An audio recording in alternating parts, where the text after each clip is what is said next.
stagnating isn't really gonna do much for you. It's not gonna do anything for you. But if you are in a state of stagnation, then yeah, that's where you are. It is what it is. But don't work against the current of time, because time is a fucking despicable force of nature. It's a wave, bro. It's just doing stuff, bro. It just is doing stuff. It's just going forward, bro. Time is motion. Change. Yeah. Time is change. Don't stagnate. But don't waste. You can stagnate as much as you want, but don't waste time. Making change is where you start moving forward, flowing with time. Yes. There's no point in going against the current of time, because you're gonna still be moving with time no matter how hard you try. So if you move with time by accurately trying to inspire and elicit change in your life, then you're more likely to achieve things much quicker, much faster, much more effectively as well, and probably be in a better place. You know what I mean? That's what I'm going for. Like, using my time more wisely. You know, every second counts. Every second counts, I guess. But it's more like what you're doing with the time. Yes.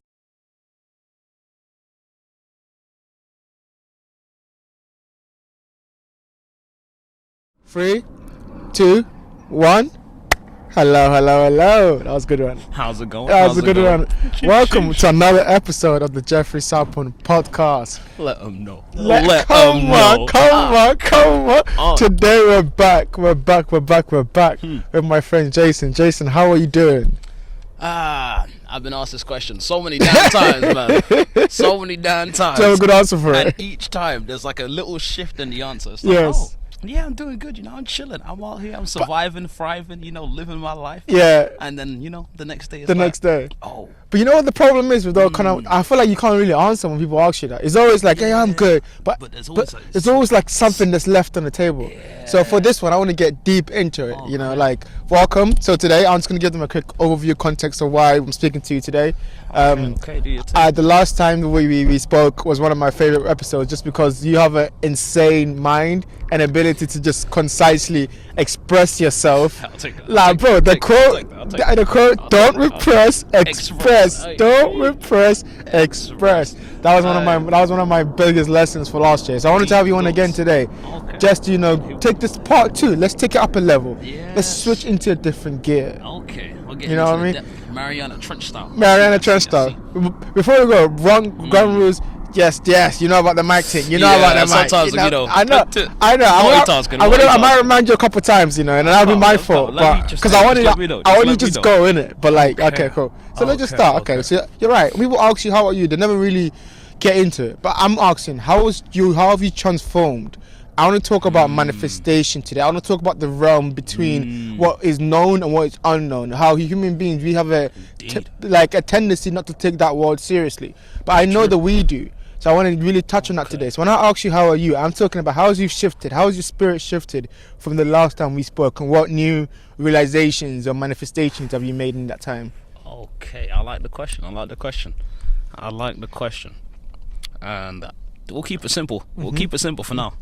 3 elements that go into it. Okay. We'll focus on the 3 elements. Physical, mental, spiritual, which is, encompasses a whole lot of other bullshit.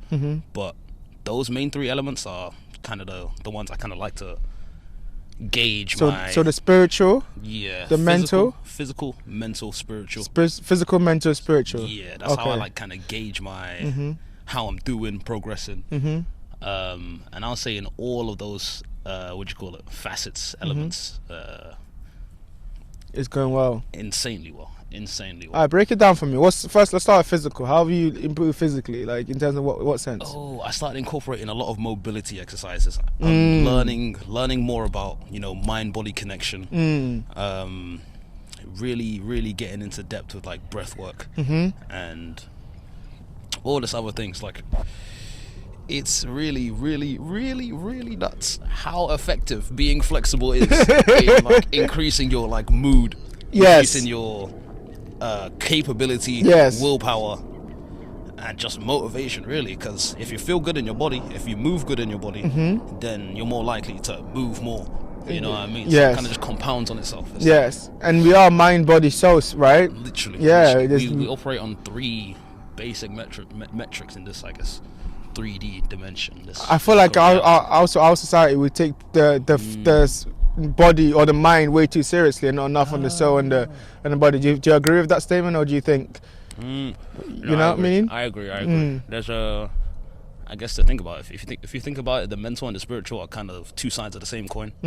The mental being, I guess, how would I describe it? Oh, how would I describe that? So the mental, I could have a go if you and tell me if you think I'm right. Because I would say like the mental would be just kind of how we intellectualize everything. Like a lot of times, everything that we do is all about the intellect. It's all about my mind. What do I think in my mind? Instead of actually embodying it and then letting your body inform yourself. You know what I'm trying to say? It's like thoughts, concepts. It's your beliefs as well. All that mental, all of that goes into the mental aspect of things and how people intellectualize those, I guess, parts of their lives. They really, really take a focus on, I guess, how they think about stuff, how they're perceived, how they want to be perceived. But when you compare that to the spiritual aspect, it gets a little bit like deeper, you know what I mean? So from the intellect, you're thinking, let's get deeper, let's go. Always, man. Let's go. Let's dig a little bit deeper. Let's dig a little bit Let's deeper. go right to the bottom, right to the bottom of the ocean. That's where the fucking Vsauce fucking sound. Anyway, talk to me about the spiritual. How have you evolved, or you know, in terms of the spiritual sense? How's that changed over the past couple of months? Ooh.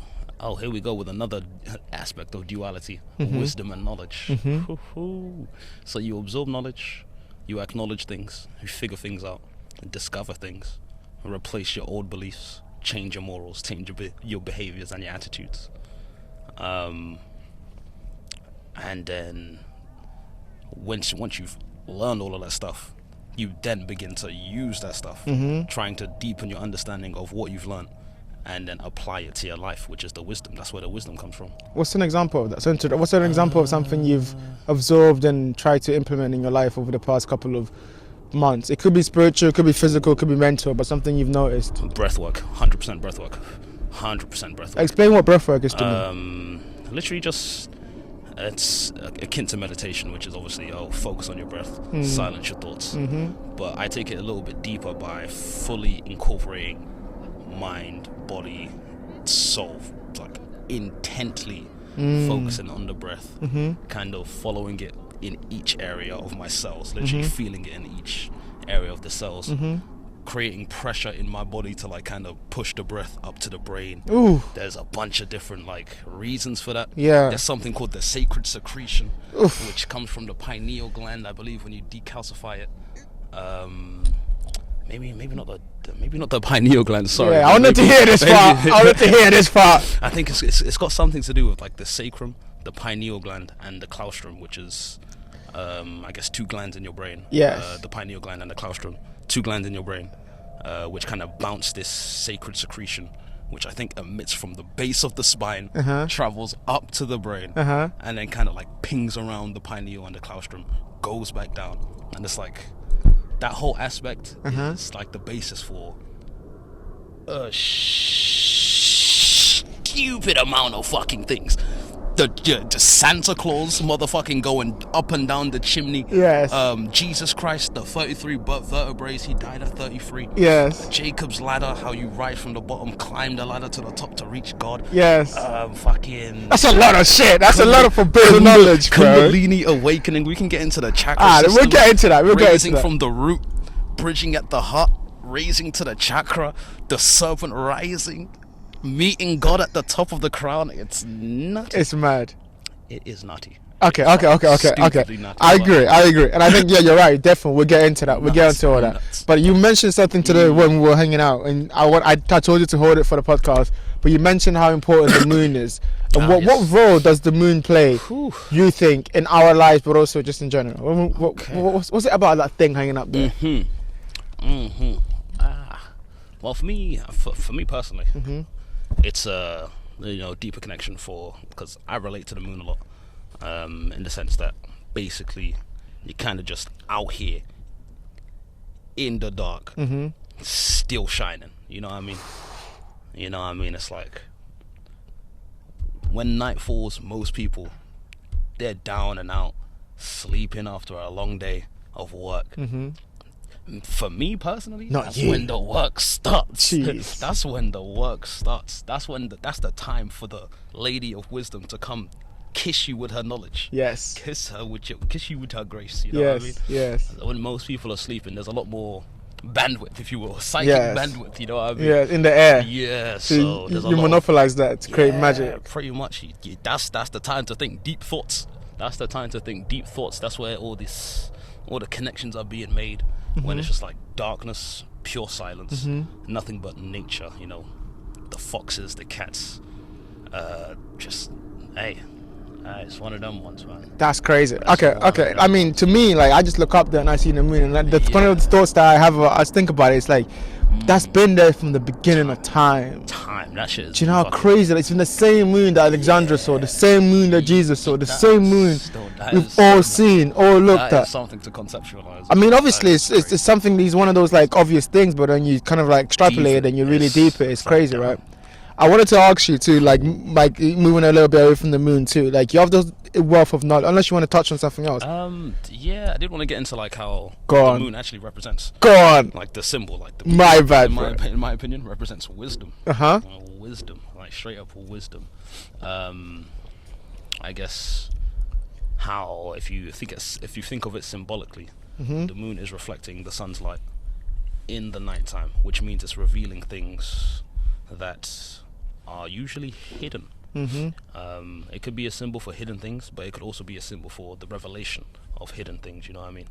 Go more into that. What do you mean? Is it like the unconscious? Is it like in terms of knowledge and the hidden knowledge? What do you mean by that? Now that I'm thinking about it, it could be something like occult hidden knowledge. Because let's think about it symbolically here, like hypothetically. Go on, bro. I want you to just go. You go outside. Go. The sun's out. It's shining. It's bright. Yes. You know, you can see everything. Yes. Calm. You can see. You don't need the street lights. They turn off. You know, geothermally. Yes. Hopefully not today. Hopefully not today, because we need those. We need those lights. But they turn off. You can see everything. You know, everything is illuminated. Everything is illuminated. But when the sun goes away, the moon shows up. The moon is reflecting the sun's light, of course, back down to Earth.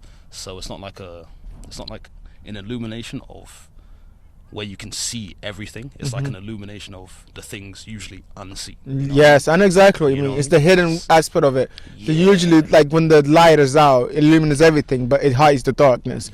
But then when the darkness comes, it's only when you can really truly see the things that are reflected from the moon. Like some Twilight. Some Twilight Zone type shit. Yeah, absolutely. It's crazy, but that goes into an even deeper aspect of the moon, sun, stars. The relationship between those two. The relationship between those two and human beings in general, and like religion, theology. In my opinion, I think it's all just inspired from. I mean, I agree. There's this. I read this thing once, and it was talking about the sun god and how these people, they would worship the sun because it was the thing that hid away the darkness. It's like like gives life. It gives us life, gives them source of life, gives them all of these things. Exactly. Provides like a really surreal sense of beauty. Exactly, and it illuminates, just kind of like what you were saying. Like imagine you from a time where you're fighting against predators, and then the only way the predators go away in the night is when the sun comes out. Sun literally saves you. Or you have fire, Prometheus, all these different types of elements that can go into it. But okay, cool, bro. Let's bring it back. Let's bring it back. We got a little bit far out. We did. We're okay. But they're probably like, what's going on? These guys are rambling, yapping right now, huh? Let's start from the beginning. Let's provide them some context. I wanted to just go on like, how did you? What led you to understanding or even seeking out occult knowledge or hidden knowledge or the kind of like, what would you even call it? The type of knowledge that you're based into. Alchemy. Pretty much. You can call it alchemy. You can call it hidden knowledge, occult knowledge, because the occult literally just means unseen. Hidden. You can call it gnosis, if you will, which is the hidden knowledge of God, the unknown knowledge of God. I've heard Carl Jung say that before. That's crazy. That's one of my favorite fucking words, man. Gnosis. Gnosis. Sounds like a spell. Sounds like a spell. Nah, man, but okay, what led you there? What was the beginning? Do you remember like the beginning of that when you started like seeking that type of knowledge? I did. Like, I was thinking about this a few months ago, a couple weeks ago as well. Like, how did I actually get on this fucking journey? Like, what the fuck is going on? I found myself in some next fairy tale fucking La La Land. Yes. In a goddamn rabbit hole of just Alice in Wonderland, bro. Straight up, and I'm just like, how the fuck did I even get it, bro? When did I enter the doorway into this fucking? And I believe it became literally the first, I guess.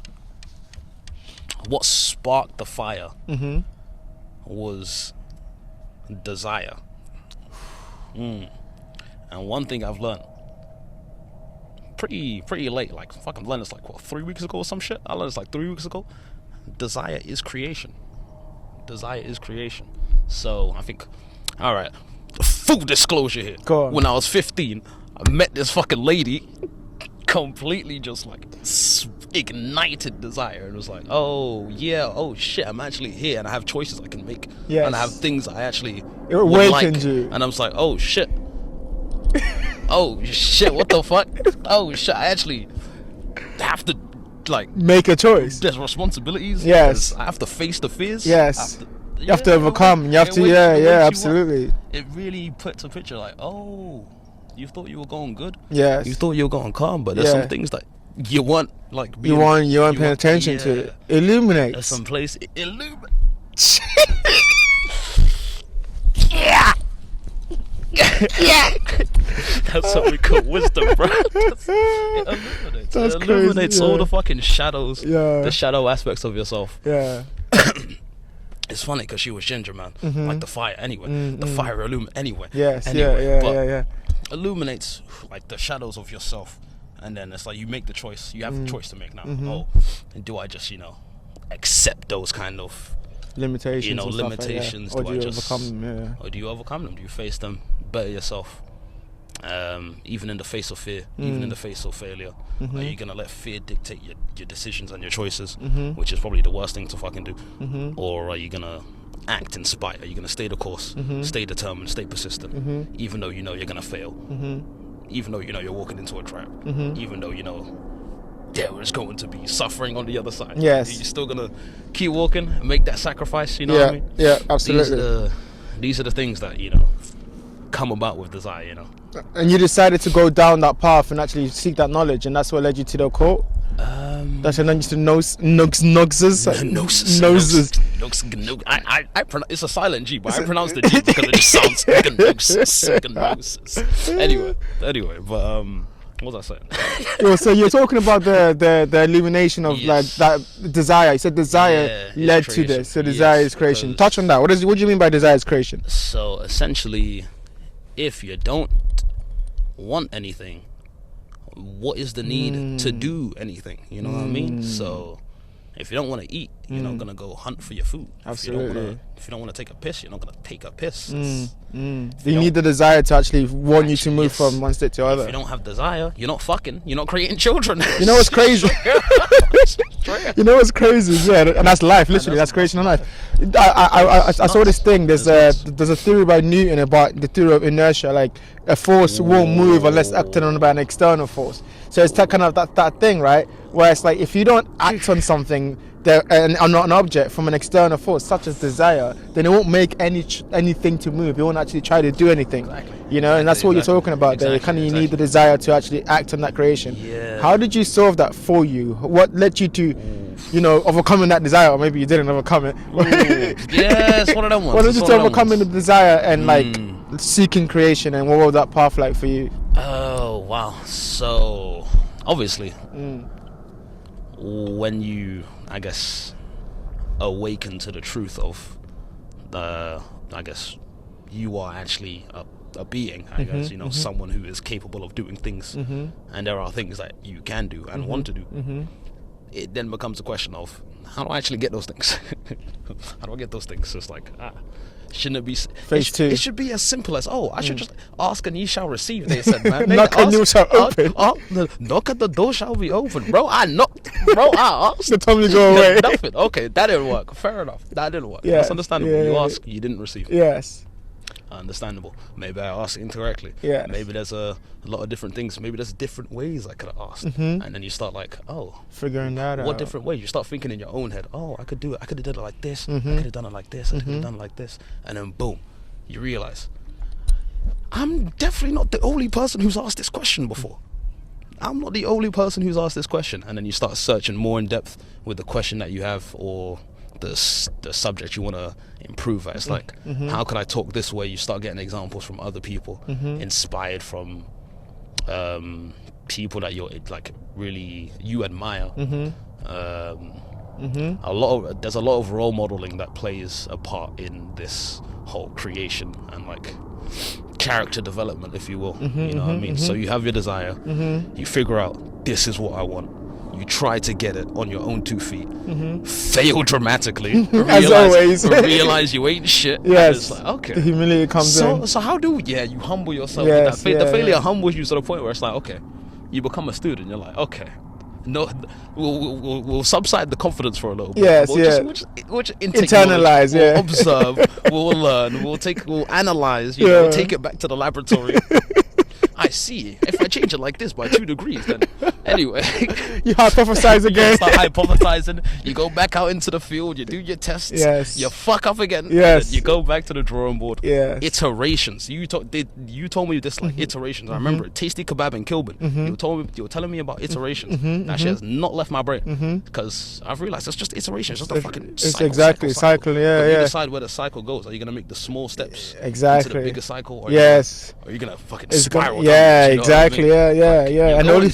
You're going somewhere. Exactly. Even if you stagnate, because time is moving forward. Exactly. Damn, I really fell off my chair with that one still. But that's absolutely true, man. It's iterations all over, and I think the thing about stagnation is so true, because you can only stagnate for yourself, and then if you stagnate for yourself, time moves forward. Where do you think it's gonna go? Downwards. Yeah. You have to use time as your own thing. If you stagnate, time moves forward, leaving you behind. Exactly. You're not going anywhere. Exactly. But if you iterate, you let time push you forward. Yeah. You have time at your back, knowing that you've got so much time, and all you need to do to iterate is time.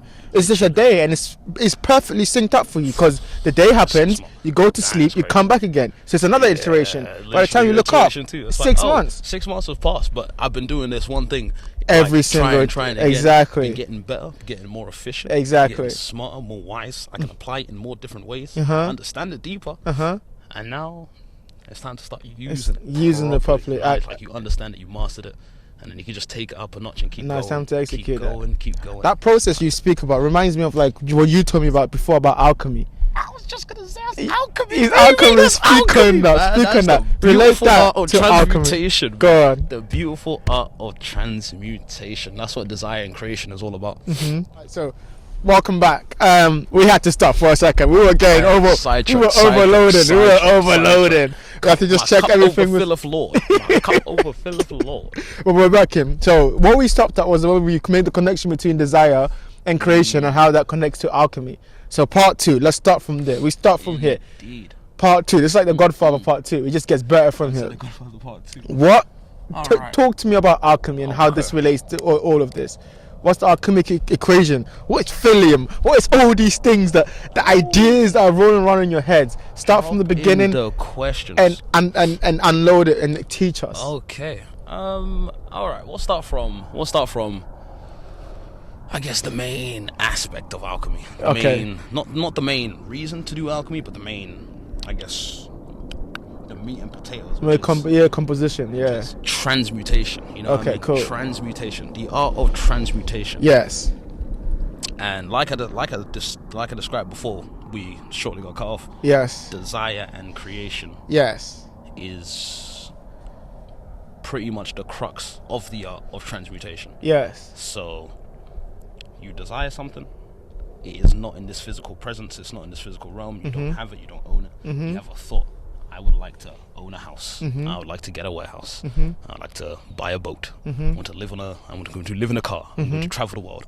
You have your desire, and the only thing bridging that gap is I guess for that desire, you would want to create that desire. You know what I mean? You have the desire. You want to bring it to fruition. You want to bring it to reality. Yeah, absolutely. Yeah. Create this desire. Yes. And the way to do that is through transmutation. Yes. Taking the intangible. Mike. Yeah. Taking the They intangible. need to hear this part. Yeah. So we're taking what do you call it? The intangible. We're taking the intangible. Transmuting it into something concrete. And yes, transmuting that into something tangible. Tangible. So we take thoughts and we turn them into things. Give me an example. That is what transmutation. Give me an example of how the audience can do that, so they know. Is. But before we even get on that, I'll say this now. Everyone here is an alchemist. Everyone is actively working towards, achieving something. By using the thoughts. Maybe not using their thoughts. They're turning their thoughts into things. Every time you wake up, it's like, I need to brush my teeth. Yes. You have a thought, wake up, go upstairs, brush your teeth. You've created your thought. You've turned the intangible to tangibility. Oh, I'm going to make some pancakes. The pancakes on there. You go out, get the ingredients, you start creating, mixing, alchemy. I want to touch on that actually, because before I know you might have more to say, but I want to just give a point before I forget. A lot of that what you're talking about reminds me that there is also a different realm where we exist in. There might be the realm that we exist in right now where we think that, okay, if I want to make a pancake, all I gotta do is move my physical body. But we also exist in another realm. That's where our thoughts are hidden, where our memories are hidden. The actual physical thing of our brain is just some flesh tissue. But where we can go, the imagination, all these things, they're from another realm. Talk to me about the connection between that realm and how we can, and how by understanding that realm, we can also understand our life in this realm. That is a very good question. That's an incredibly good question, because the whole point of transmuting the desire into your creation involves, in large part, your imagination. You need to think before you actually do anything. You need to think, feel, and then act. You know what I mean? So you get the thoughts. I'm gonna make pancakes. You know what pancakes are. You have an idea of what they are. You have an idea of how they're created. You have an idea of what they will look like when you make them. You have an idea of what they'll taste like when you make them, smell like, whatever. What bowl you're gonna use, what whiskey you're gonna use. You can think of all of these things before you even touch something physically in the physical realm. So you can make the pancakes. Yes. Mentally in your imagination already, before you even start, before they're even fucking there. Yes. But that's that land. That's that land in the space in between land and the sky. Sorry. Yes. The space in betwixt the land and the sky. You know. Would you call that also manifestation, or is that something a bit different? It's got a lot to do with manifestation as well. Because people think it's like a lot of bullshit, but the mind really cannot tell between imagination, reality, what you're thinking. You can relive traumas, and that's what most people are doing. They're just reliving traumas, stuck in that loop, reliving, acting from a place of that trauma, which controls their behavior. So in effect, you are manifesting that trauma back into your life, and that shows up not with the same people, obviously, but how you respond to other people's actions. Back and forth. But the main point I'm trying to make is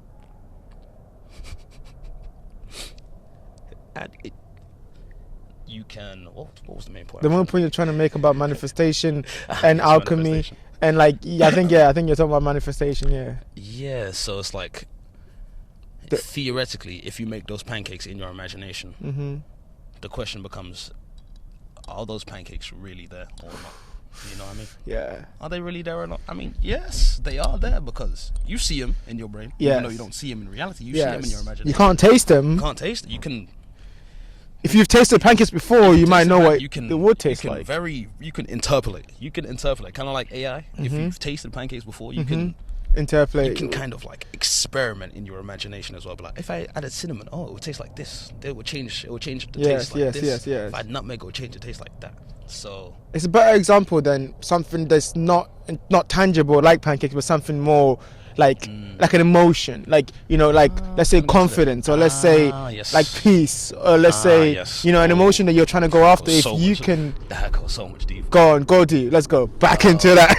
Lord of mercy. Go on. So touching on an emotion, how that can in that realm manifest that emotion into reality if you use that vehicle of alchemy to really like bring that into the world?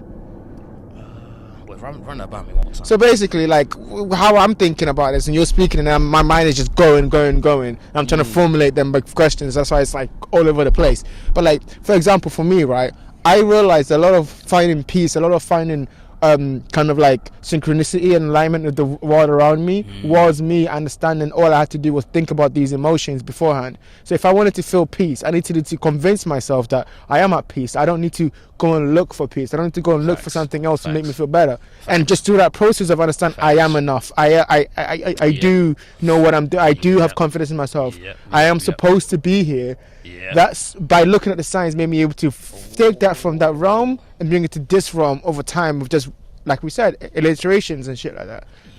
Do you relate to that? Do you understand what I'm trying to say? I relate to it heavily, but I feel like there's a missing puzzle piece because there's something not connecting in the brain, in the brain space right now. But from what you said, I can agree fully. Like the whole point of like when you have your emotions, I guess not in check, but if you're aware of your emotions and awareness, how other people can affect them, how you respond to your emotions, how you feel. It's like it's not having emotions about emotions, but you need to be having thoughts about emotions almost. Having awareness of be like be able to take that emotion and be like, oh, this is this. Not just embody it, not just feel it and then be like, okay, I'm angry, so I'm going to do angry things. You kind of take the anger and it's like, okay, how does this relate to this? Where does the anger come from? How does it actually feel to be angry? You know what I mean? How does it like physically feel? How does it mentally feel? Why am I, actually angry? What is the trigger? What is the conditioning that's made me angry? What's the thought process, the belief that's actually, made me respond with this emotion? You can take all of these into account. How'd you get to that process where you can analyze it like that? Repetition, meditation, deep thought, intensive and deep thought. Is that like introspection? You mean introspection? Hella introspection. Staring at a fucking blank wall for 5 hours and still seeing everything you need to see. You know what I mean? That's the whole universe in the spot. Type of shit. You see the whole universe in one spot. Most people are fucking blinded by the digital light. Too blinded to see the actual light, Plato's cave type shit. But it's like, if you want to get to that place of analyzing, you have to really kind of put yourself, you have to change your personality, really. You have to really be aware of who you are and what you want to be and where you want to go. And then compare your current self to your ideal self, and then start shifting that kind of your behavior, your attitudes, your feelings and emotions to that of your ideal self. So if you come across like a person who triggers you, like, oh no, now I'm sad, it's like, okay, that makes sense, obviously. Your feelings are not invalid. Feel the sadness, that's calm. Process the sadness. But don't just like, don't revel in it. Don't sit in it. You don't need to revel in it. You be like, okay, now I'm sad, let's do sad things. Or I'll lash out. I think that's one of the biggest things I have about people is like they don't understand themselves, and so they lash out other people. That's the answer to your question. That's the answer to the question you asked. Like, how do you actually get to that point? You need to start understanding yourself better. Know thyself. You literally know thyself. You have to absolutely know who you are and who you want to be. You know what I mean? And if it's an actually interesting fucking road to travel, really and truthfully. This self-discovery, the path of individuation. Individuality too. Like, to speak for myself, actually, like now that you say that, brings to mind, like, my path has been so crazy because I was thinking about today on my way here, just thinking about how growing up I always felt like I had to embody what everyone else from where I was from. So you gotta like the things they like, you gotta like the shows they like movies, talk like they talk. And then as I go older, I realized there was a discrepancy within myself. I wasn't just that shallow, I was way more deeper. There was worlds deeper within myself. You start figuring stuff out about yourself, which is not exactly the same as everyone else. You kind of separate yourself, because I guess as humans we are adaptable creatures. You put us into any environment, we will adapt to the conditions of that environment. And this is where it gets incredibly interesting, because if you think about it, that means anywhere you go, everywhere you go, no matter what it is or who it is, where you are, your mindset, beliefs, memories, and experiences are all being affected and all being inspired by something or other. You know what I mean? This could be the news. This could be the goddamn 47-year-old uncle. Yes, your friends. You see him. Your girl. Your girl. Yeah. All the content you are absorbing into your brain. Yes. Is fueling who you are and your being. So if you don't have an idea of who you want to be or what you want to do, then for sure your environment will mold you into something that fits the environment. Do you think you've reached a stage where you know who you are and who do you want to be? Fully. Soldier and Jason Jimbe, man, soldier of the sun. What can I say? Son of God. Anyway, we ain't gonna child of the sun. Anyway, we ain't gonna get into it. We ain't gonna get into it. I was gonna go deep. My father's name was Godson, bro. My name is Jason, you know. Jah, son of Jah. Come on. Anyway. What does that mean for your purpose? Anyway, what is your purpose? What does that mean for my purpose, man? Shit, embrace the sun. Straight up embrace the sun. Brings the light. Is it? Delve deeper into that. What do you mean embrace the sun? What does it mean for you right now? For all you From Software game fans out there, Dark Souls fans, my boy fucking Night Solar, praise the sun. My guy, that guy was the G. You're in a fucking world where everything has gone to shit. Everyone's dying. Everyone's become zombies, lost their souls, and are just wallowing in like darkness and death. The fire is burning out. You're just this undead ass motherfucker who's just chopping shit up. And then you meet this one motherfucker called Night Solar who greets you, the first kind character in the game, who isn't trying to fuck you over. And he's just like, my nigga, let's make some friends, man. He gives you a goddamn soapstone that you can write down and then summon other allies and shit. And he's like, hey man, the sun is beautiful. I'm only here for one purpose, bro. And it's like, just to praise the sun. And it's like, damn. That's crazy. That's what I'm trying to embody. Do you know the picture I showed you in the Costa today? That's Night Solar. Shit. That's Night Solar. Show the audience. I'll show the audience. You send it to me and I'll show the audience. But that's crazy. He embodies. He fully embodies the sunlight. And what does the sun represent and symbolize? The moon represents like hidden, unknown. Twilight zones. Dark. Uncanny. Dark caverns and nooks and crannies. And the sun is illumination, like I said. Illumination. Life. Protective energy. It is literally life force. Life energy.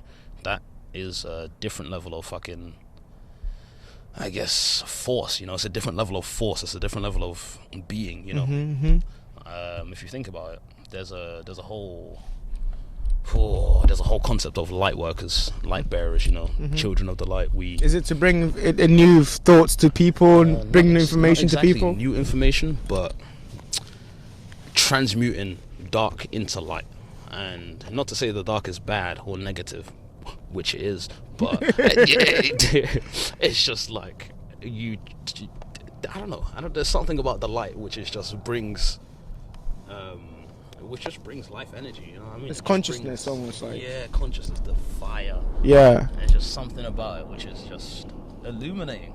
You know, it feels like our natural state.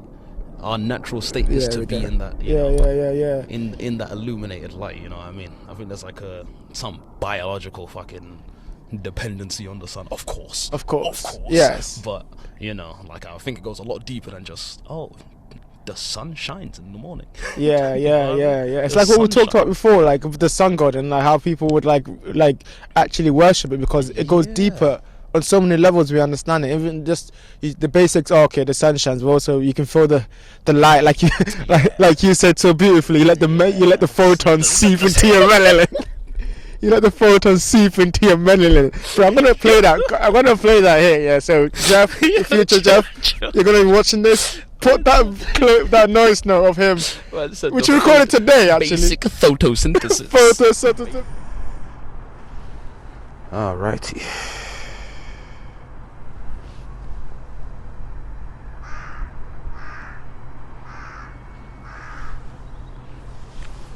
Friday, high noon, under the beautiful rays of the sun. absorbing the photons into my melanin, transmuting those photons into energy.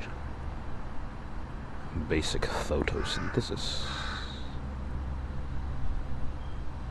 Photosynthesis. But I say that all the time. Like, I'm letting the sun. I'm photosynthesizing. They don't understand. I think I read like one flash of an article which is just like, oh yeah, melanin is actually taking photons and doing something with it. Yes. So I'm just like, that's fucking. I'm a plant. Bro. I'm a plant, bro. I'm a tree, fam. Golden fucking black chlorophyll, if you will.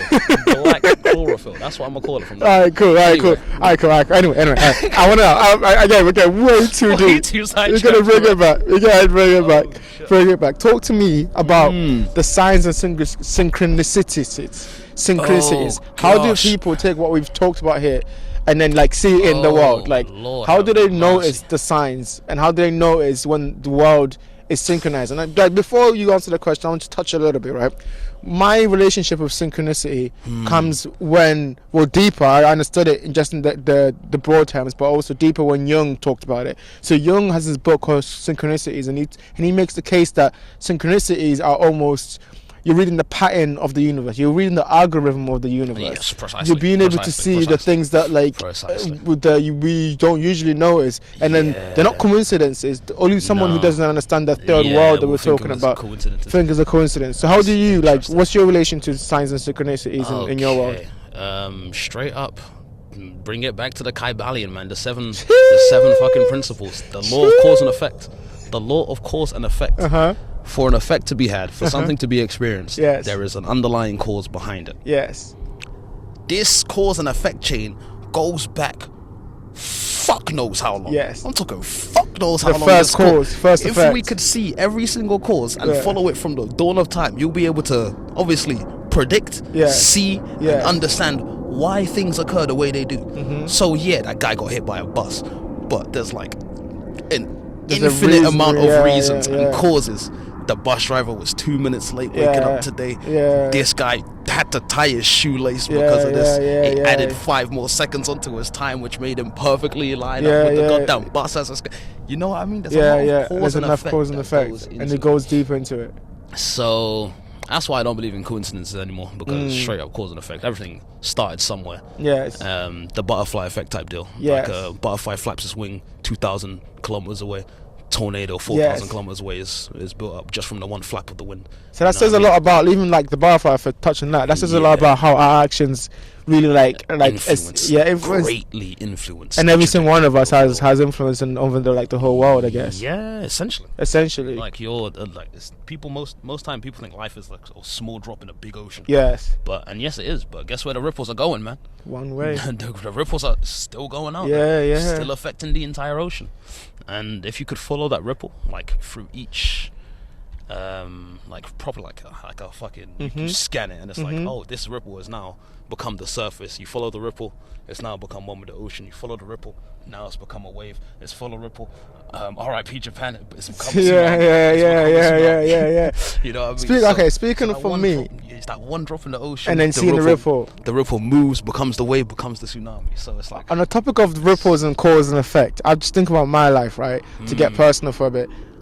I think the first cause, and usually it is the same, I think it might have been a girl, you know, just giving me that kind of impetus to desire and creation type. But that first cause and that effect, I don't know what it was, but even you can go back to even childhood, but like I'm still living the effects of that. Even now, I'm still living the effects of it. Even my curiosity, even like the things I do, the hard work, the working out, the wanting to talk to people, understand people, and podcasts and stuff like that. They're all part of that effect and cause I don't even realize anymore. What do you think that is for you? Do you think there is some kind of like effect that you're still fully? I know exactly what you mean, because I remember talking about like the first thing that sparked desire within me was the ginger lady, of course, and from then on, I have a particular, I call it scarlet fever. This is like 10 years ago I met this lady, and I still cannot get over ginger ladies. Ginger ladies are my kryptonite. Straight up. Jeez. But any ginger ladies out there, shout out. Hey, let me know, man. Hit me up. Anyway. Jesus Christ. Anyway. But we must stay brothers. We must brothers. We must stay focused, brothers. We must stay focused, brothers. Shout out Dr. Umar, man. Shit, man. We must stay focused. But okay, talk about your cause and effects. What has that been like for you? So, now you said something I wanted to touch on as well. How in your life, like, these things still play an effect on your life. Yeah, like you're living the effects of these causes like years later, and how it's kind of influencing you. Yeah, that's something else towards the end. I can't remember. So basically, I was talking about my experience and like how like over the time I'm seeing like now I'm realizing like I'm still living that effect and like I'm still like kind of reeling from that and like. How it kind of it's a weird feeling too because it's almost like I would do something but I not realize why I'm doing it, like the podcast, me talking to people, trying to connect to people, all of that stuff. No, it makes sense because once you get that desire and like we talk about the iterations of failure and the mission to understand yourself better, through that understanding of self you tend to reach out to start understanding other people because you start seeing yourself in other people, and then that creates a huge bond of relatability to other people as well, for one, and as well as that, it's like it gives you more reason to understand. It gives you more reason to pursue understanding other people because. Once you understand more about yourself, it's like a it's like a loop. Yeah, it's like an Ouroboros loop. You Yeah. understand more about yourself. Yeah. Man said Ouroboros. Ouroboros. You might not know about that. Still, like, go Google that thing. Double vine type shit. Oh, Sneaky in his own toe. I remember. Jeff mentioned something about inertia. Go search up the plane of inertia if you're ready for something spectacular. Go search up the plane of inertia. Jesus Christ. I have a video on this podcast before you go. Keep that in mind. I have a video on this podcast and I called it "Do not be lulled to sleep by the soft inertia of peace." So it's just like how the inertia of life can really lull you asleep and make you forget who you are. And I titled that video, but anyway, go on, about what you were saying about Man said sleep is a liability and a luxury. Trust that kid. No way. No, sleep, because sleep is the cousin of death. No. But no, go on. You were talking about. Yeah, so you understand yourself, which makes you understand other people better because you can relate to them easier, and then through understanding them better, you can understand yourself better.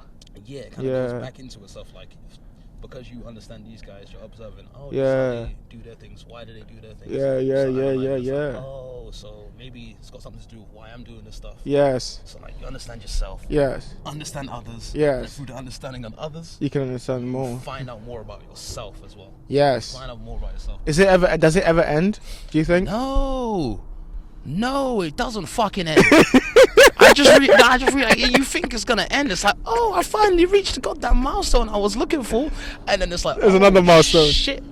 You find out two sentences. You read 2 words, and it's like your entire paradigm just shifts. Yeah. And it's like, okay, now there's a whole nother well of information I gotta go down, a whole nother rabbit hole I gotta go down. There's so much shit to learn. You just mentioned something that just completely took my attention. Talk to me about paradigm shifts. Paradigm shifts. How many paradigm shifts do people experience in their life, and how do we deal with paradigm shifts? In my opinion, a paradigm shift is just a scientific way of saying spiritual awakening. Ooh, okay. Straight up. Like, all right. All a spiritual awakening is the influx of new knowledge replacing old knowledge and limiting beliefs.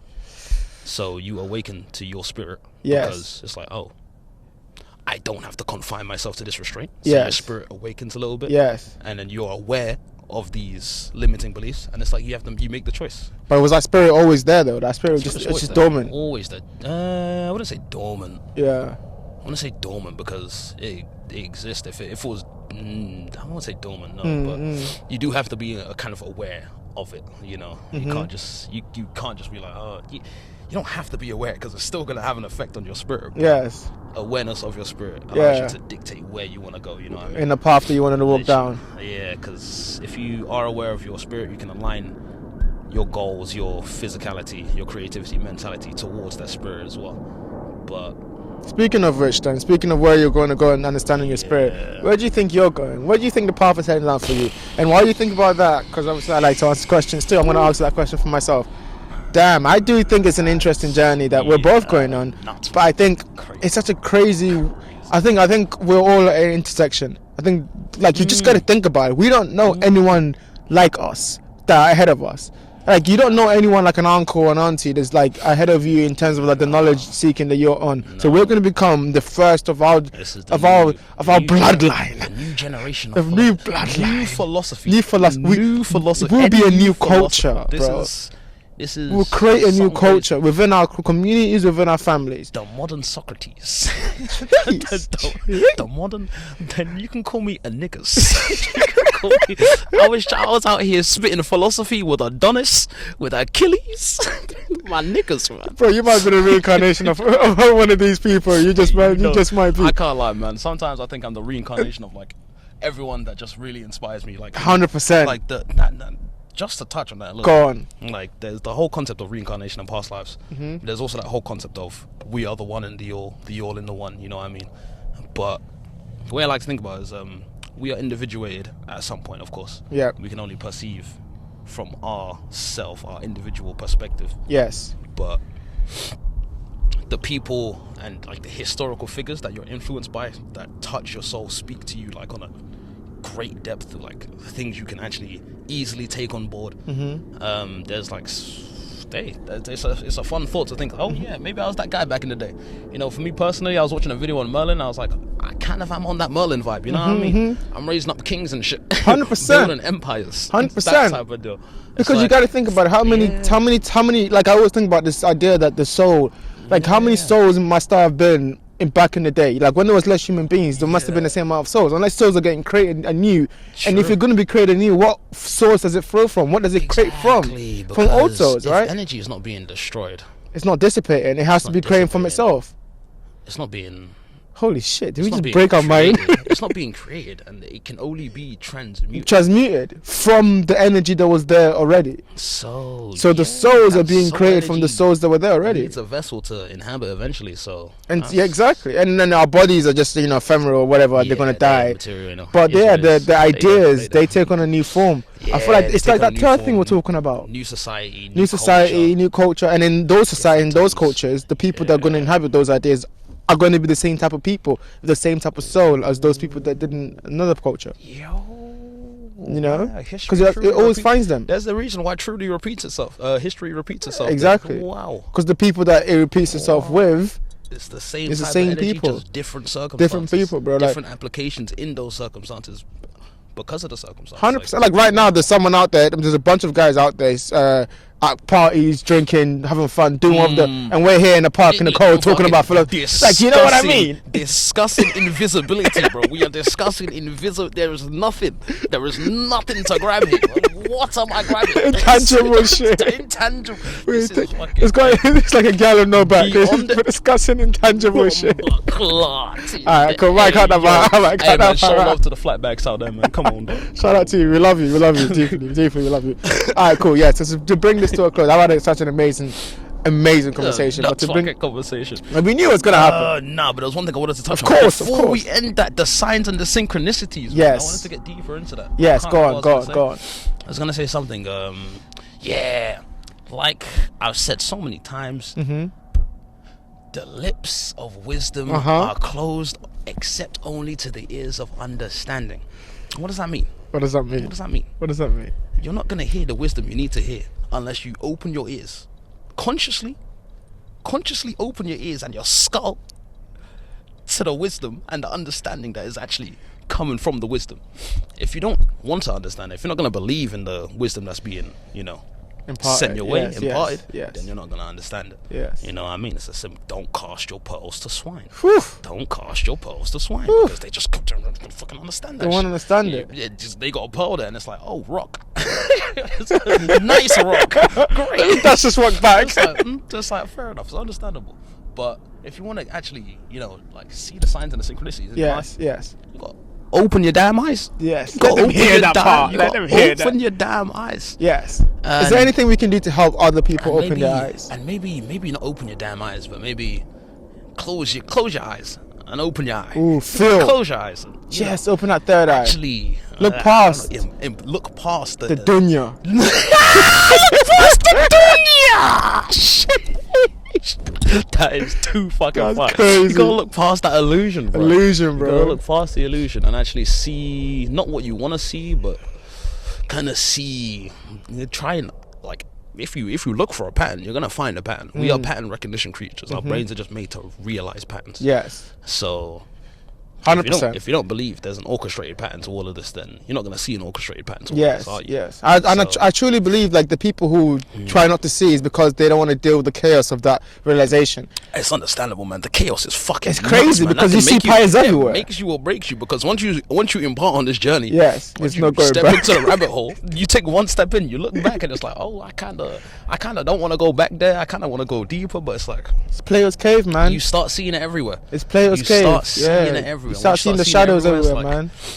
Once you awaken that soul, it's like, and you don't align yourself, your soul's gonna be fucking wrecking havoc. It's gonna be like, bro, I'm showing you the signs that you're ignoring me, bro. I'm trying to give you what you want, but you're ignoring me. So. But there is, out of that, the transmutation of that process gives you gold. It gives you understanding of yourself. Straight gold. That's the whole, I guess, meat and potatoes of alchemy as well. The transmutation. It's not really, oh, I take this shitty material and turn it into gold, or the philosopher's stone, or the elixir of life. It's literally, what was I gonna say? I had another fucking excerpt from the Kybalion to drop. Which one is it? Is it law of polarity? Two sides, gold. Oh, fucking shit, the law of correspondence, man. As above, so below. Ooh. The law of correspondence, as above, so below. So yeah, on the physical realm, alchemy could be, oh yeah, we take this material, yes, burn it down to its impurities, yes, figure out the impurities, purify it from the impurities, and then we refine the goddamn object, the older material, and then you get your philosopher's stone, crystallize it, you get your gold. Yes. So in the physical realm, yeah, it could be seen like that, but if we take it above a little bit into the spiritual realm, so below, it's to do with your emotions, your mindset, behaviors, beliefs, your morals, what was I gonna say? Your ethics, your ethics, your values, the way you present yourself, the way you express yourself, the way you repress yourself, your fears, your vulnerability. It goes into all of that goddamn shit, and it's all internal. It's there's nothing external really about that process. Yeah, except for how you express it, like the expression is external as well, but and also like how you interact. It comes from within, yes. It comes from within the internal. That's yes, in to the out, you know what I mean? Yeah. So it's like, what do you call? Oh, bro, I just had a thought. It goes into the eternal. Internal. Into the eternal. It goes into the eternal. Into the eternal. Into the eternal. That's so crazy. That's a tongue twister. That's what you put that in my mind, bro. Waiting for that. Yeah, because I do put that in my mind. From within to the eternal. External, the internal. But okay, but to bring it to a close, go on. No, actually, because if you do things from within, yes, in your soul, in your mind, in your spirit, in your body, yes, external factors can't touch it. Of course, they can't destroy it. So theoretically, it could be maternal. Yeah, I mean, it is, because you think about the play that we're living. We're all living. Look up there, bro. Look at these stars. Like, how you tell me that's not eternal? We're playing games way beyond our understanding. Like, we don't even understand how long this role of this game has been going on for. So true. It is eternal, but to us, people have the audacity to be like, think they know it all. They know it all, or like they are. Believe the science. Believe the science. What science? You're talking about the observations we've made. God damn. Oh, I've seen some shit. I've observed it. I guess I understand it fully now. I guess it's a start. You're grain in the wide universe of the world. I guess it's a start, you know what I mean? Yeah. But that type of science is just reductive, you know what I mean? It's reductive. Yeah, I think science is a process. It's a process of scientific discovery. It's not bad or negative. It's not the end goal of itself. 100% necessary. Yeah. The observation and analytical stage of everything is so important. Potentially my favorite. Aside from the experimentation phase, because that's when you start having fun with it. Like, maybe if I switch this around 5 degrees, I get this result. But Okay. Let's bring this to a close. That's because I am freezing. My hands are gone, bro. My hands are gone. I wanted to leave the people here. We've said a lot today. I want you to leave not just the people, but also yourself. What's an idea that you're going to take forward into the year, that you're going to try to embody, that something that maybe is coming from the internal, that you're going to try to solve internal, so then you can express it externally? It's not wasting time. Not wasting time. And when I say not wasting time, I don't believe any time spent is a waste of time, because long story short, it's all written with the same hand, you know what I mean? If you read The Alchemist, you know what I'm saying. It's all written by one hand. So whatever you do with your time is meant to be done, essentially. It's not incorrect, it's not right, it's not good, it's not bad. It is, you know what I mean? It is, and it's probably, you know, it's like, you know, part of the journey. Part of the journey. It's part of the book that you're writing also, It's literally part of the book that you're writing. So it's like, so finding comfortability with that always, accepting where you are is one thing that needs to occur. Accepting where you are fully. But what was the question you asked? The question is, what's an idea you're taking forward into the year, basically, to simplify it? Yes, and I just completely forgot what I was going to say. I'm not wasting time though. But it's accepting where you are, and realizing that stagnating isn't really gonna do much for you. It's not gonna do anything for you. But if you are in a state of stagnation, then that's where you are. It is what it is. But don't work against the current of time, because time is a fucking despicable force of nature. It's a wave, bro. It's just doing stuff, bro. It just is doing stuff. It's just going forward, bro. Time is motion, change. Time is change. Don't stagnate, but don't waste.